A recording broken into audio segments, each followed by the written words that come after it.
आपने देखा? हाँ, हाँ, मुझे देखना था, मैंने वो देखना चाहिए था। अभी हमें क्या बोला जाता है, वेब सीरीज मत देखो, मूवीज मत देखो, लेकिन मुझे इंटरव्यू में वो छावा देखना बहुत ज़रूरी था। मतलब वो सवाल आया नहीं, कोई क्वेश्चन? आया था, बट उन्होंने उसका थोड़ा लाइक छावा में क्या दिखाया ये नहीं पूछा, पर क्रिएटिव लिबर्टी के बारे में पूछा, तो वो मैंने बता दिया। But basically they are asking you कि तुमने देखा मूवी, फिर इस पर कोई सवाल। तो it is important to be multi angular और मल्टी डिमेंशनल में। Welcome to Nile Ultimate. उम्मीद है कि आप सब लोग अच्छे होंगे। जैसा कि आप लोगों को पता है कि लगातार मैं यूपीएससी इंटरव्यू कवर कर रहा हूं, तो अभी मैम आई है, इनसे हम जानने वाले हैं कि मैम ने कैसे कैसे तैयारी किया, कौन सी किताबें पढ़ी, कैसा इंटरव्यू रहा। सबसे पहले मैम आपको बहुत बहुत बधाई और शुभकामनाएं। Thank you. कैसा लग रहा है इस वक्त मैम आपको? मुझे तो काफ़ी रिलीव लग रहा है, क्योंकि इंटरव्यू का एक ऐसा प्रेशर सा बना हुआ था, लेकिन इंटरव्यू अच्छा गया। जी, कितनी देर आपकी इंटरव्यू चली? मेरी इंटरव्यू एक्चुअली बहुत टाइम चली। नॉर्मली लोगों की 20 या 30 मिनट्स, मैक्सिमम मेरी 40 मिनट्स चली है। जी। क्या सब क्वेश्चन पूछा गया आपसे आज मुझे मोस्ट ऑफ द जो क्वेश्चन थे, राज शुक्ला सर बोर्ड थे ना, तो उन्होंने आईआर पे मेरा अराउंड 10 मिनट्स का तो ऐसा काफ़ी डिस्कशन टाइप हुआ।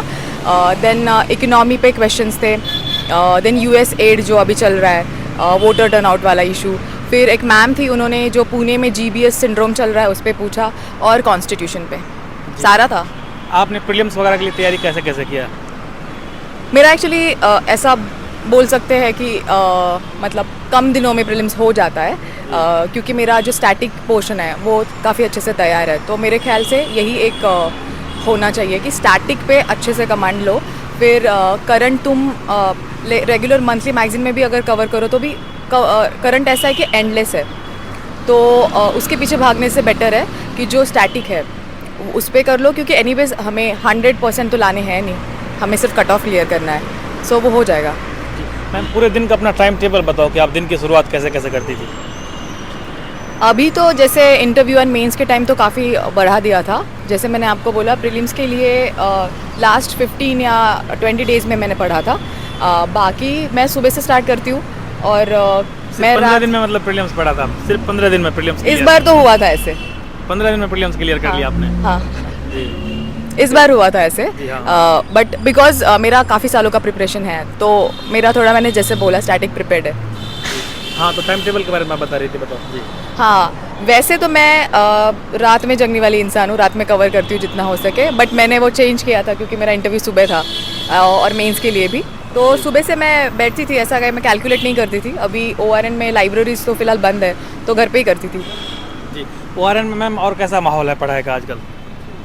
अच्छा माहौल है, काफ़ी ज़्यादा कंपटीशन भी है, बहुत ज़्यादा बच्चे आ गए हैं। हम तो काफ़ी वेटरन है ओआरएन में, तो हमने जो टाइम देखा था उससे तो काफ़ी बदलाव है। जी, जैसा कि आपको मौका मिला दिल्ली आने का, पढ़ाई करने का, कई ऐसे गर्ल्स हैं जिन्हें मौका नहीं मिलता है दिल्ली आने का, उन लोगों को क्या करना चाहिए?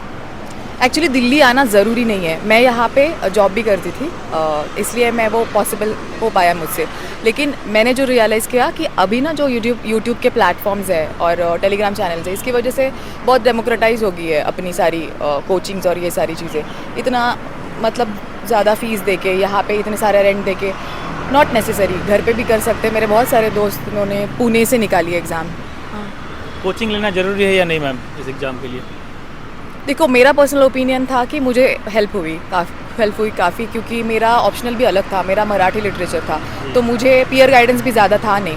लेकिन ऐसा ज़रूरी नहीं है कि कोचिंग लेना ही चाहिए, वो सब्जेक्टिव चीज़ है, हर इंसान पे डिपेंड है। प्रीलिम्स की तो ज़रूरत नहीं है, मेंस की भी नहीं है।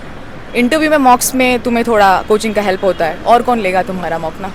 जी, आप आंसर राइटिंग की तैयारी कैसे करती थी और नए बच्चों को कैसे करना चाहिए?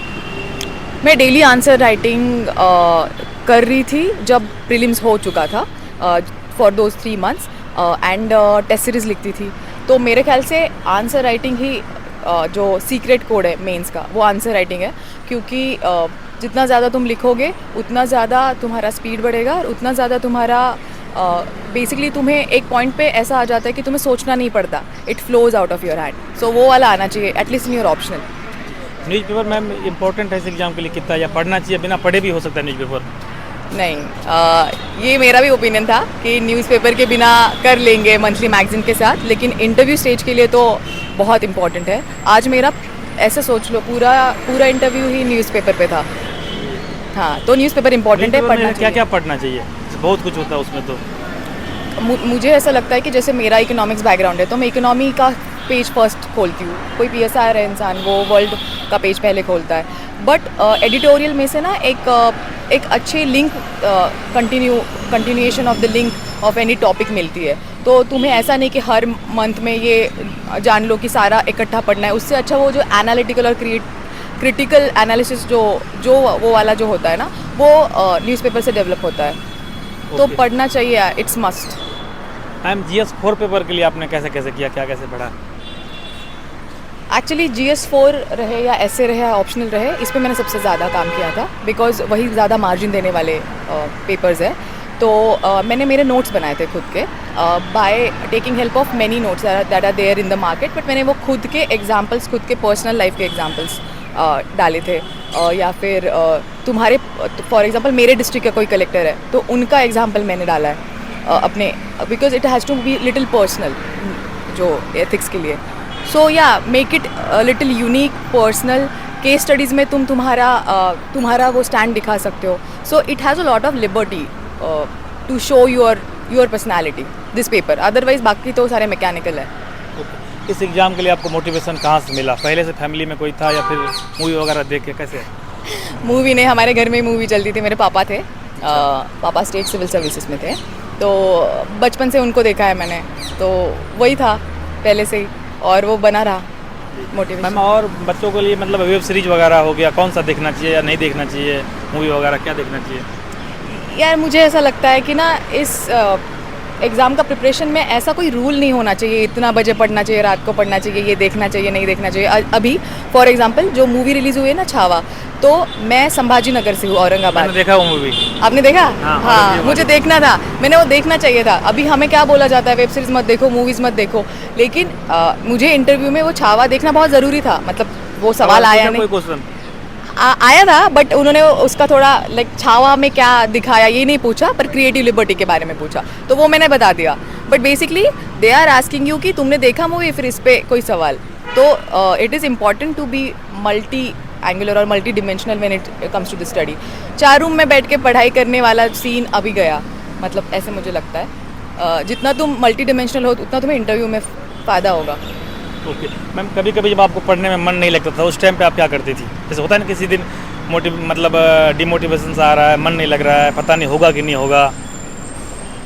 बहुत बार अगर तुम सेम रिपीट चीज़ या फिर मल्टीपल अटेम्प्ट्स हो गए तो ऐसा हो सकता है, बट अदरवाइज़ मुझे खुद को इस लास्ट साल में ऐसा एक बार भी नहीं लगा। मुझे हमेशा ऐसा लगता था कि टाइम मेरा मुझे कम पड़ रहा है। मुझे आज सब लोगों ने बोला था इंटरव्यू के लिए कि इतना पढ़ते नहीं है, रिवाइज़ नहीं करते। मैं आज सुबह तक मतलब देख रही थी चीज़ें, तो मेरे लिए वो कम आता है, समय आया है, ऐसा नहीं है। बट देन तुम क्या डिस्कशन कर सकते हो अपने दोस्तों के साथ, या फिर ऐसा कोई जॉब करो जो तुम्हारी पढ़ाई भी, जैसे इवैल्यूएशन होता है तो तुम्हारी पढ़ाई भी करवा दे और तुम्हें थोड़ा इनकम सपोर्ट भी दे दे और तुम्हारा टाइम भी ना वेस्ट हो, क्योंकि कोई भी इंसान दिन भर नहीं पढ़ सकता है। You need productive 6 hours of the study, फिर कोई भी हो जाए, इसीलिए तो इतने वर्किंग स्टूडेंट्स भी हो रहे हैं। ओके मैम, थैंक यू, आपने टाइम दिया। काफ़ी बोल दिया मैंने, थैंक यू।